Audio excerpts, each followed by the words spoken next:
سلام بچه‌های عزیز، ادامه میدیم درسمون را از فصل 1 جلسه 4 قسمت اول. برای اینکه در واقع برسیم به مطالب بعدی نیاز هست که ما یه مروری داشته باشیم روی دسته‌بندی مواد. همونطور که براتون اینجا من یه نمودار رسم کردم، مواد رو به طور کلی به دو دسته خالص و ناخالص تقسیم بندیشون میکنیم. مواد خالص را به دو دسته دیگه تقسیم بندی میکنیم، عنصر و ترکیب. خب حالا ماده خالص چه ماده؟ ماده خالص ماده‌ای که از یک نوع اتم یا یک نوع مولکول ساخته شده باشه. بیایم سراغ عنصر. عنصر چیه؟ ماده‌ای است که ذرات تشکیل دهنده اون فقط یک نوع اتم باشن. مثلا مثل چی؟ مثل آهن، مثل گازهای نجیب یا گازهای کمیاب، هلیوم، نئون، آرگون، یا مثلا فرض کنید مثل بروم که حالت مایع داره، باز از سوی فلزات جیوه. اینا همه موادی هستن که ذرات سازندشون فقط یک نوع چیه؟ اتم هست. خب بعد من اومدم گفتم که عنصر، پس تعریف میکنم که عنصر ماده‌ای است که ذرات سازنده آن از یک نوع اتم ساخته شده باشه. خب توی مثالایی که من زدم مثلا گفتم که گازهای نجیب، این گازهای نجیب خب یه نوع اتم داره و اتم‌هاش هم مجزا از هم هستن. پس بعضی از این عناصر ساختارشون اتمی، اتم‌های مجزا از هم هستن، مثل پس بچه‌ها چی؟ هلیوم، مثل نئون و از این قبیل. بعضیشون ساختار مولکولی دارن، مثلا مثل Br2، مثل F2، مثل H2O. من این تعریف عنصر رو پاک کنم. دیگه مثل چی؟ درست شد بچه‌ها H2O؟ نه. حالا چرا نه؟ به خاطر که ما میگیم از یک نوع اتم ساخته شده باشه، پس H2O نمیتونه عنصر باشه. چیه؟ از دو نوع عنصر ساخته شده، پس میشه یک چی؟ ترکیب. پس اینا حذفش کنیم از اینجا.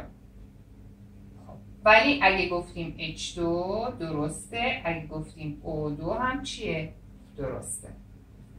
خب بعضیشون حالت چی دارن؟ غولاسا دارن، مثلا کربن در حالت الماس، در حالت چی؟ گرافیت. ساختار غولاسایی داره. پس الماس، گرافیت یک عنصر هستن. چرا دوتا اسم داره با اینکه کربونه؟ چون که ساختاراشون با هم دیگه متفاوته و یادتون هست که بارها گفتیم ساختار اون ماده رفتارش مشخص میکنه. خب یه دسته دیگه از مواد خالص چیا شدن؟ ترکیبات شدن. حالا این ترکیب ها هم ممکنه ساختار مولکولی داشتن باشن یا ساختار چی داشته باشن؟ غولاسا. اگه ساختار غولاسا داشته باشن مثلا مثل SiO. خب اینا SiO2 بهش میگیم چی؟ سیلیس یا سیلیسیوم اکسید. بعضی وقتا که بهش میگن سیلیسیوم دی اکسید. یا مثل SiC کربوراندوم یا سیلیسیوم کاربید. خب یا مثلا مثل، چون خیلی کم رنگ شد دیگه، مثل NaCl. NaCl هم یک ترکیبه. یک ترکیبه چیه بچه ها؟ یونی هست، چون میدونید دارای شبکه بلور هست و از میلیارد یونهای مثبت و منفی سدیم و کلورید درست شده. گاهی اوقات ترکیبات ساختار چی دارن؟ مولکولی دارن. یه چیزی اینجا گفتیم اشتباه آهان H2O. یه ترکیبه. ترکیبات اونایی هستن که همه ذرات تشکیل دهندشون از یک نوع مولکول ساخته شده باشه. پس نگفتم یک نوع اتم، از یک نوع مولکول مشخص ساخته شده باشه. یا مثلا مثل متان CH4. پس همه این گروه ترکیبن. منتها بعضیشون ساختارهای خلاصا دارن، بعضیشون نه. ساختارهاشون چیه؟ مولکولی هست. یا مولکول های بنزین CH H18. خب و از این قبیل الکل C2 H5 OH اتانول. خب یه دسته دیگه از مواد چی هستن؟ ناخالص هستن. حالا این مواد ناخالص از دو یا چند نوع مولکول متفاوت ساخته شده. مثلا وقتی که ما NaCl را در چی میریزیم؟ در آب میریزیم. خب پس من مثال های همگن رو میارم اینجا میریزم. پس مثلا مثل آب نمک، مثل وقتی که شکر را در آب حل میکنیم، پس میشه شکر در آب یا آب شکر. خب وقتی شما نمک را در آب یا شکر را در آب میریزید یه ساختار یک نواختی داره. نمیتونید بگید یه نقطش شورتره یه نقطش چیه. نه، شوریش کمتره. اگر از هر قسمتیش تست کنید این آبا، در اصطلاح خودمون بچشیم این آبا، شوریش چیه؟ یک نواخته. یا شیرینیش چیه؟ یک نواخته. پس در واقع مواد ناخالص همگن چیا رو تشکیل میدن؟ محلول ها رو تشکیل میدن. خب حالا این محلول ها انواع اقسام میتونه داشته باشه. مثلا حلال حل شوندتون حالت گازی داشته باشه. فرض کنید که گاز متان در هوا باشه. عمده گازهای هوا نیتروژن و چی هست؟ اکسیژن هست. پس گاز متان به عنوان حل شونده لابلای مولکولهای اکسیژن، نیتروژن قرار میگیره. البته که ما میدونیم مولکولهای دیگه‌ای هم در هوا وجود داره، مثل کربن دی اکسید، آرگون و گازهای دیگه. ولی حالا میخوایم مثال بزنیم. خب یا مثلا این محلول ها میتونه حالت جامد در جامد داشته باشه، مثلا مثل سکه های چی؟ فلزی یا سکه های طلا. شما میدونید که طلا در واقع مخلوطی از طلا و یه مقدار کمی مس یا نیکل هست. حالا بسته به اینکه بخوان رنگ بهش بدن، بخوان در واقع طلا رو از اون حالت نرمی خارجش کنن، یه مقدار بهش چی اضافه میکنن؟ مس اضافه میکنن. خب بعد مخلوط های ناهمگنمون یعنی دو یا چند مولکول متفاوت هست ولی نمیتونه ساختار یک نواخت داشته باشه. پس مخلوط های همگن ساختار یک نواخت دارند ولی مخلوط های ناهمگن ساختار یک نواخت ندارند. خب حالا مثلا مثل چی مثال بزنیم؟ مثلا فرض کنید که شربت های آنتیبیوتیک به بچه ها میدن.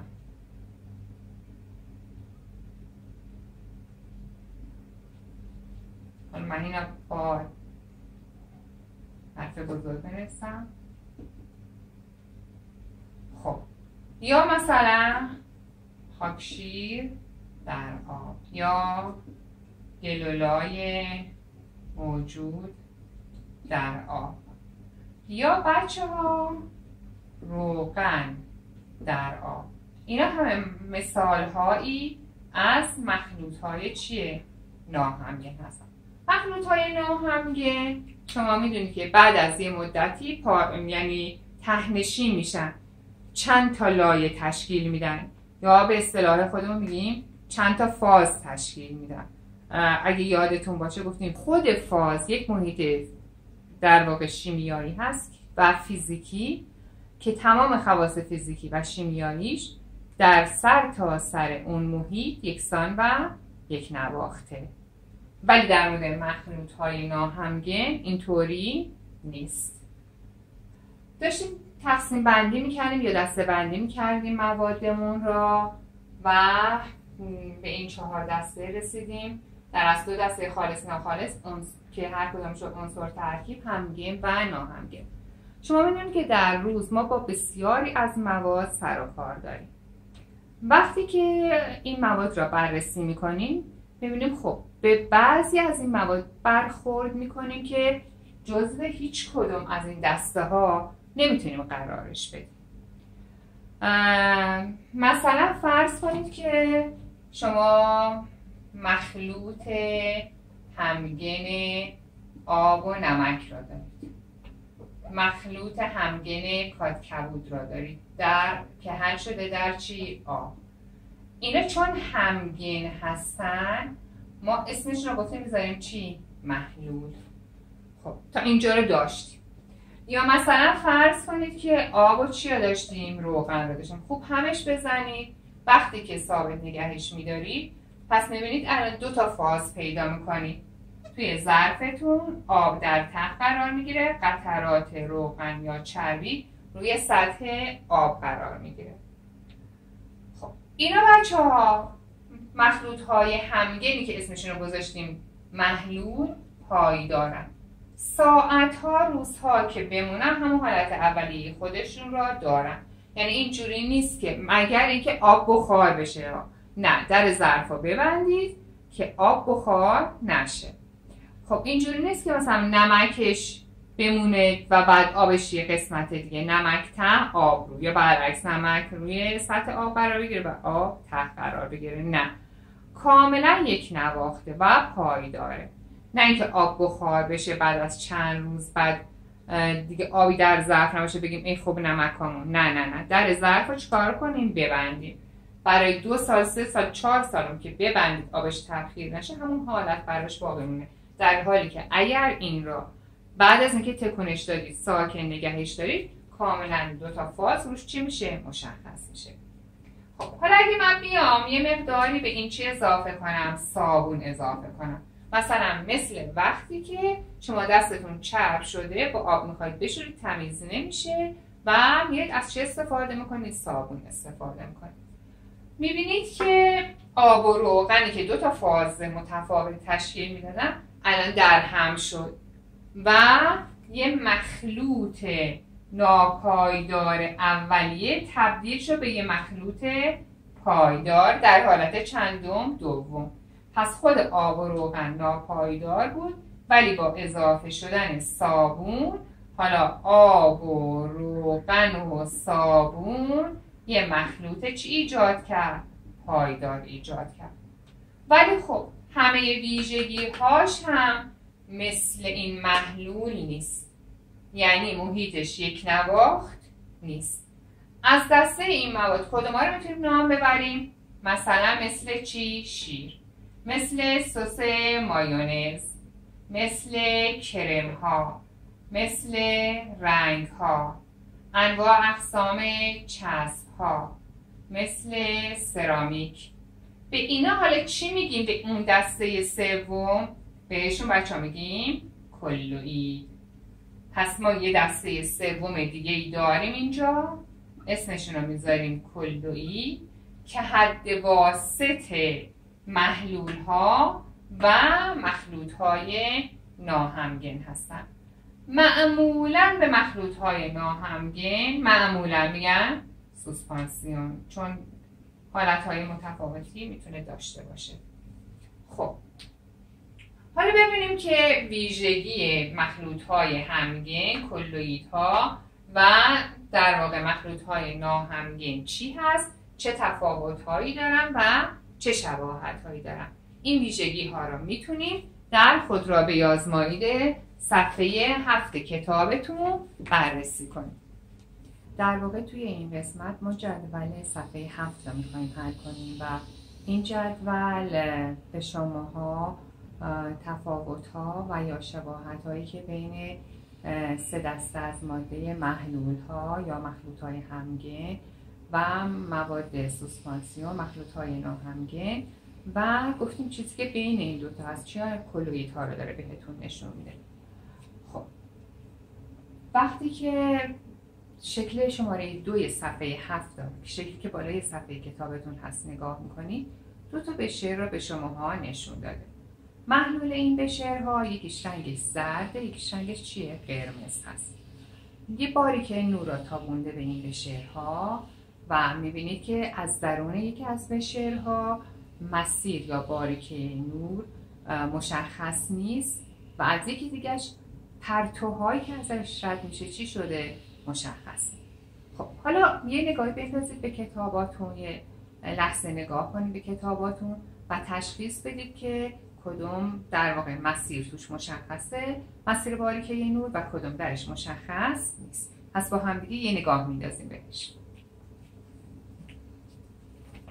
خب بله، همینطور که میبینید در بشر سمت راست که رنگش با رنگ زرد نشون داده مسیر نور یا باریکه نور مشخص نیست، ولی در بشری که مایعش قرمز رنگه مسیر و باریکه نور چیه؟ مشخصه.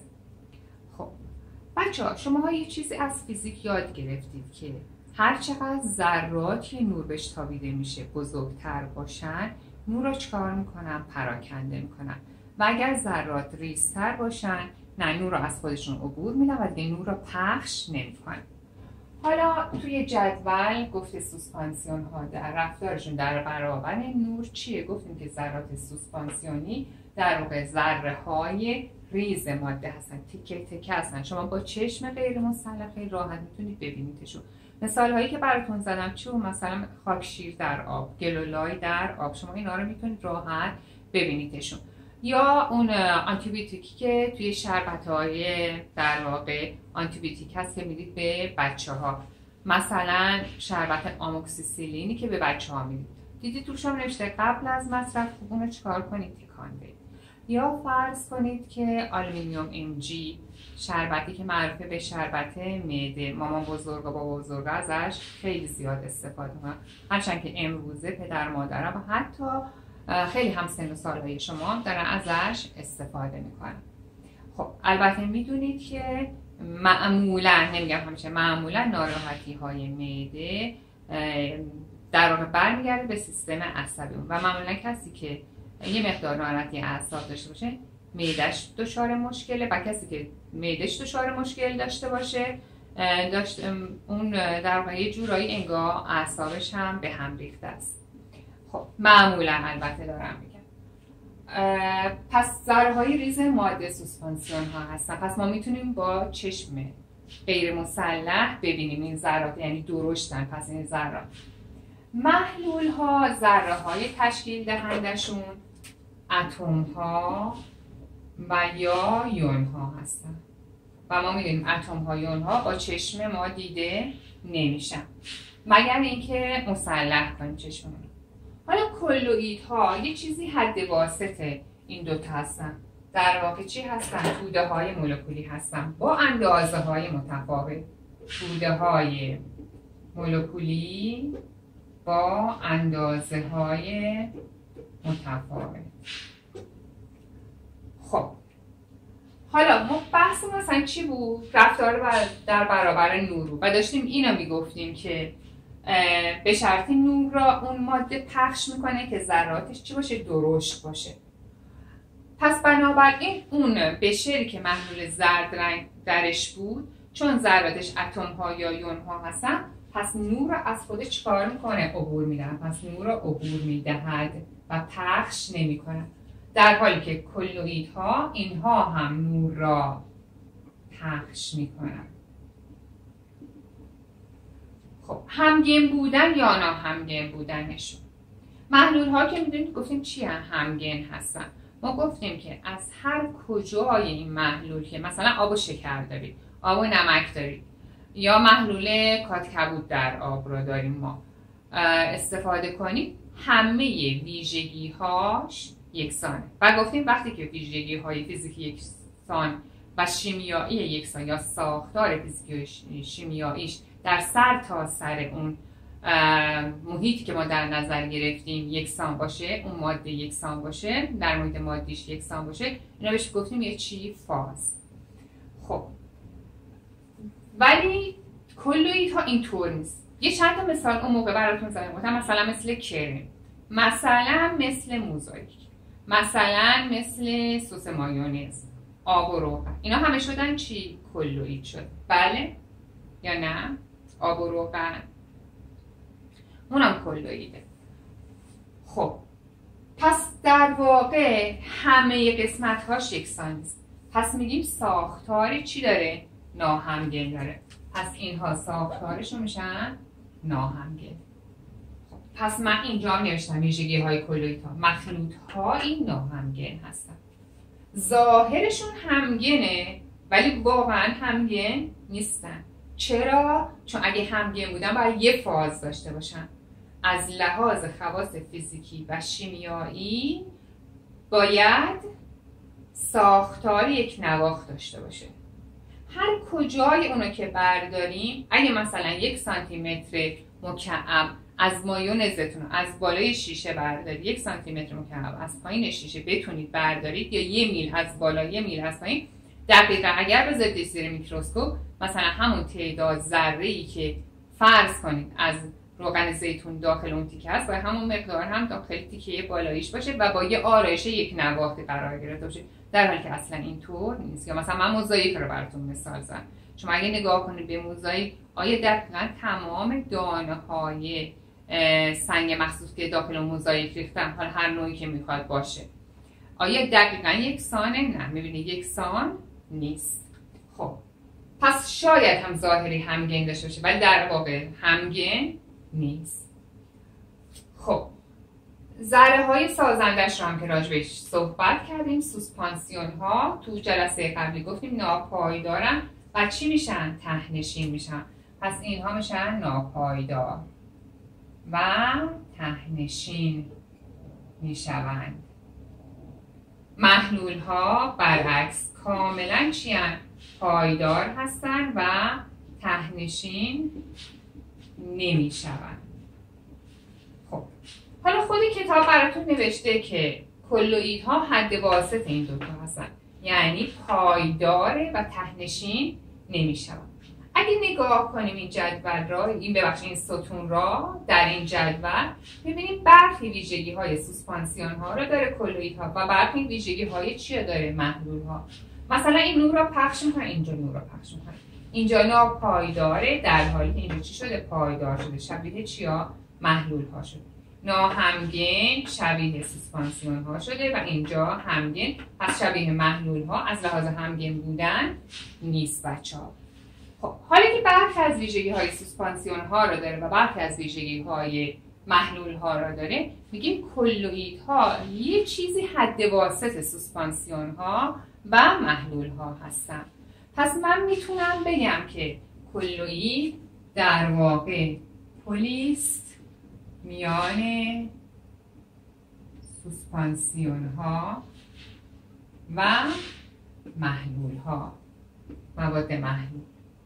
پس در واقع مثل یک پل میمونه، حد واسط این هست. من باز ویژگی هاش رو براتون اینجا نوشتم. مخلوط های ناهمگنن، برخلاف محلول ها ظاهری کدر و مات دارن، در حالی که محلول ها زلال و شفاف هستن. محلول ها رو ما نمیتونیم از هیچ کاغذ صافی در واقع اجزاش رو عبور بدیم و اجزاش از هم جدا کنیم، در حالی که سوسپانسیون ها را میشه این کار رو کرد. حالا در مورد کلوئیدها هم همینطور، اونها را نمیتونیم با کاغذ صافی ذرات تشکیل دهندش چکار کنیم؟ از همدیگه جدا کنیم و باز هم نوشتم پس از مدتی ته‌نشین نمیشن. یه ویژگی خیلی مهمی که داره و اینجا هم اون رو باز نوشتیم، گفتیم ذرات آنها به قدری درشت هستن، یعنی نسبت به اتم ها و ایون ها به قدری درشت هستن، چون داریم میگیم توده های مولکولی با اندازه های متفاوت. ممکنه توده مولکولی کوچیک‌تر باشه، ممکنه چی باشه؟ بزرگتر باشه. به قدری درشت هستن که میتونن نور مرئی را چکارش کنن؟ پخش کنن، پراکنده کنن. به این اثر که باریکه مسیر نور توشون مشخص هست، اصطلاحاً میگن اثر تیندال. تو کتابتون نیست، ولی اگر جایی دیدی بدونید که در واقع به پخش کردن نور در کلوئیدها این ویژگی‌ها بهش میگن چی؟ تیمدار. و یکی دیگه این که اینها دارای بار الکتریک هستن، مثلا همشون دارای بار منفی هستن یا همشون دارای بار مثبت هستن. معمولا بیشتر دارای بار منفی هستن. خب حالا وقتی اینا میخوان بیان ته‌نشین بشن، ما الان گفتیم اینجا ته‌نشین نمیشن. چرا ته‌نشین نمیشن؟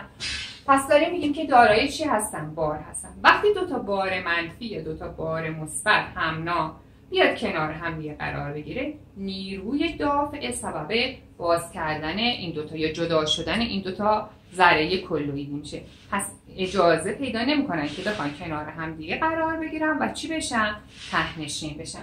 پس به علت اینکه دارای بار الکتریک هستن ته‌نشین نمیشن و چون نمیتونن ته‌نشین بشن و نیروهای دافع دائمی اینا رو از هم دیگه جدا میکنه، پس یه حرکت دائمی دارن. این حرکت دائمی رو بهش اصطلاحاً میگن حرکت براونی. توی همین صفحه 7 کنار کتابتون دو تا لوله آزمایش رو نشون داده که پایینش در واقع یه محلول رنگی ریخته، بالاش هم یه محلول دیگه هست، به خاطر اینکه این دو تا فازا مشخص بشه و مشخص کنه که دو تا ماده در واقع داخل این لوله آزمایش وجود داره. براتون یه قسمتش رنگ کرده. اگر از شما بپرسن که چند فازه، که در واقع شما باید بگید 3 فاز. یکی قسمت سبز رنگه، یکی قسمت شفافه و یکی دیگهش قسمت هوا هست. در واقع شما 3 فاز الان داخل لوله آزمایش سمت چپتون دارید. خب بعد اومده یه مقداری صابون بهش اضافه کرده، اونا هم زده و شما خودتون هم میتونید توی خونه این کار انجام بدید که آب و روغن را با هم، روغن مایع را در واقع در هم کنید، همش بزنید، یکم که صبر کنید، ثابت نگهش دارید، دو تا لایه از هم دیگه جدا میشه. بعد برید یه مقدار صابون مایع بهش اضافه کنید، یا حالا اگه صابون جامد هم اضافه میکنید خردش کنید که راحت‌تر و سریع‌تر آزمایشتون جواب بده. خب بعد میبینیم که محلول ما دیگه ته‌نشین نمیشه بعد از یه مدت، بعد از اینکه صابون اضافه کردید و ظاهری چی داره؟ پایدار داره، یعنی پایدار شده ولی ظاهرش چیه؟ کدر و ماته. الان شما یه کلوئید دارید، پس مخلوط آب به اضافه روغن به اضافه صابون تشکیل یه چی یاد داده؟ تشکیل یک کلوئید پایدار را داده به شما. خب حالا بچه ها چی سبب شد که این پایدار بشه؟ شما میدونید که آب و روغن در واقع دو تا فاز جدا از هم بودن. روغن روی سطح آب ایستاده بود، دو تا فاز جدا از هم بودن. چی سبب شد که این دو تا در هم برن و تقریبا ساختاری نواخت پیدا کنن؟ البته دارم میگم تقریبا ساختاری نواخت، این دقیقا ساختارشون یک نواخت نیست. اگر این طور بود میشد چی؟ محلول. ولی پایدار بشه، چیزی که سبب این کار شد چی بود؟ صابون بود. پس صابون سبب پایداری این مخلوط ناپایدار آب و روغن شد. خب حالا میخوایم ببینیم که چه اتفاقی افتاده و در صابون چی هست که سبب پایدار شدن این دو میشه. مولکول های آب را که شما ها میدونید مولکول های آب یعنی H2O به این صورت، پس میشه یه مولکول قطبی. مولکول های روغن، گفتیم روغن ها معمولا اسیدهای چرب بلند زنجیر هستن یا استرهای با جرم ملی زیاد هستن که تو جلسه دوم فکر کنم واسهتون گفتم. خب اگر مولکول روغن رو در نظر بگیرید داشتیم CH3 CH2 CH2 و اینو چند بار تکرارش میکنم، مثلا 14 بار تکرارش میکنم، C بند دوگان OOH. و گفتیم که برای که صابون رو تهیه کنیم مولکول اسید چربمون میتونه از 14 کربن تا 22 کربن داشته باشه که ما یه چیز میانگی گرفتیم، گفتیم چند کربنی انتخاب میکنیم؟ 18 کربن. حالا البته اینجا که من 18 کربنی انتخاب نکردم، 14 تا بود تا 16 تا یک میشه چند تا؟ میشه 17 تا. اگه بخوایم 18 کربنیش بکنیم اینو من باید چند بگیرم؟ اینو من باید بگیرم 15.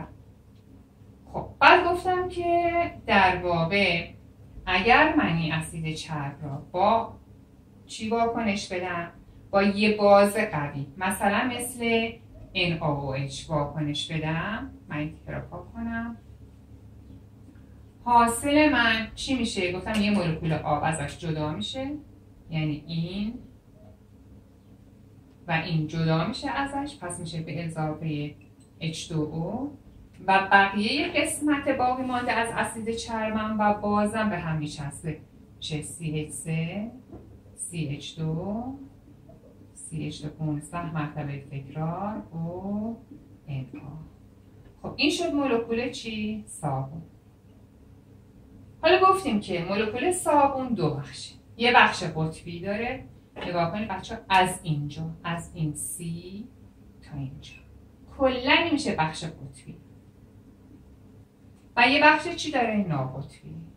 کدوم قسمتش؟ قسمت زنجیر هیدروکربنیش، یعنی جایی که R هست، این زنجیر هیدروکربنیمون این تیکه میشه R و این قسمت میشه بخش چی؟ قطبی.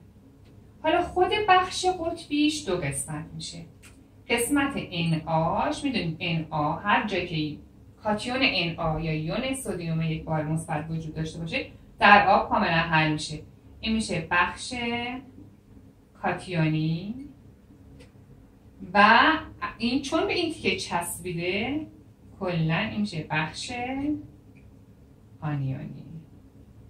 پس از اینجا به بعدش میشه بخش آنیونی، قسمت آنیونی چسبیده به زنجیر هیدروکربنی. خب حالا پس من صابون رو ریختم داخل ظرفی که آب و چی بود؟ روغن بود. چی شد که این دوتا در هم مخلوط شدن و پایدار شدن؟ من این قسمت های اضافی رو پاک میکنم، چون تابلو کوچیکه مجبورم این کار انجام بدم. خب بچه وقتی صابون وارد این مخلوط آب و روغن شد، بلا فاصله در قسمت آب Na مثبت ازش جدا میشه، پس میشه CH3 CH2 من میذارم 16 مرتبه C بند دوگانه O با یک بار منفی به اضافه Na مثبت. خب پس این چی شد؟ این جدا شد از اینجا. حالا این قسمت باقی مونده. حالا این قسمت من یه بخشش قطبیه، کجاش قطبیه؟ همین قسمت آنیونیش قطبیه، این تیکه قطبیه و یه بخش دیگهش یعنی این تیکه بخش ناقطبی میشه. خیلی خوب، ما توی ظرفمون چی داریم؟ آب داریم و روغن داریم. حالا مولکول های صابون که الان در واقع مولکولش جدا شده هستن، قسمت کاتیونیش جدا شده، قسمت بخش آنیونیش باقی مونده، از سر بخش آنیونی میاد متصل میشه به مولکول های آب، چون مولکول آب هم چی بود بچه‌ها؟ قطبی بود. یادتونه گفتیم شبیه رو در خود حل میکنن، این واسه همینجا. مولکول آب دارای دو سر مثبت و منفیه، سمت هیدروژن ها مثبت و سمت اکسیژن جزوارهای منفی. پس الان ببینید جمله ما چی گفتم؟ اول گفتم مولکول آب دارای دو سر مثبت و منفیه، نه اینکه در واقع کاتیون مثبت کاتیون من بعد ادامهش گفتم جزبار مثبت و منفی. پس قدری بارهای مثبت قدری جزبار مثبت روی هیدروژن و قدری جزبارهای منفی روی اکسیژن قرار گرفته. خب مولکول های آب میچرخن، حرکت میکنن از طریق جزبارهای یا سر مثبتی که به سمت هیدروژن ها هست اطراف قسمت چی ها میگیرن؟ آنیونی مولکول صابون را میگیرن. به همین ترتیب این ادامه پیدا میکنه و اینجا و بعد این قسمت میاد به کجا وصل میشه؟ میاد میچسبه به مولکول های روغن یا به مولکول های چی؟ چربی میچسبه. خب حالا پس این نگاه کنید یه پل شده بین چربی و مولکول های آب. به این ترتیب مولکول های آب هم که داره قدرت حرکت هستن میچسبه به اینجا، چربی اون لک روغنی از روی سطح پارچه، از روی دست شما یا هر سطح دیگه‌ای بلند میشه و وارد آب میشه و بعد هم آب که جریان داره به همراه مولکول‌های آب وارد مثلا لوله‌های فاضلابمون میشه. خب حالا این تا اینجا برای پاک کردن شد. ولی پس این شد که این مولکول حالا سبب میشه مولکول‌های آب و روغن در همش کنه، چون به هر حال اینم دارای چی هستن؟ حرکت هستن. روغن دارای حرکت، اینم دارای حرکت. این دوتا به هم دیگه متصلن توسط این بخش در واقع هیدروکربنی و آنیونی مولکول صابون و در هم دیگه میشن.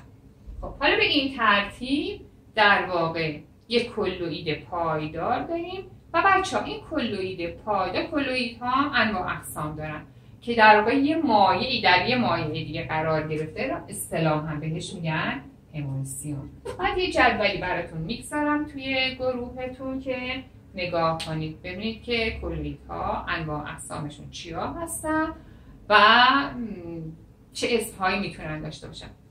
شما برخلاف محلول ها در واقع که حلال و حل شونده دارن، اینا در واقع پخش کننده و پخش شونده دارن. پخش کننده حکم حلال داره و پخش شونده حکم محلولمون رو، ببخشید حکم حل شوندمون رو داره. خب این تا اینجای کار. اگه لطفاً سوالی چیزی بود خواهش میکنم ازتون تا اینجا، از ابتدای کتاب تا اینجا یا پیام بدید یا سوال کنید توی گروهتون. فقط توی گروه، تو پی وی نیاید، چون ممکنه این ساله دوست شما هم باشه و بتونم بقیه ازش استفاده کنم.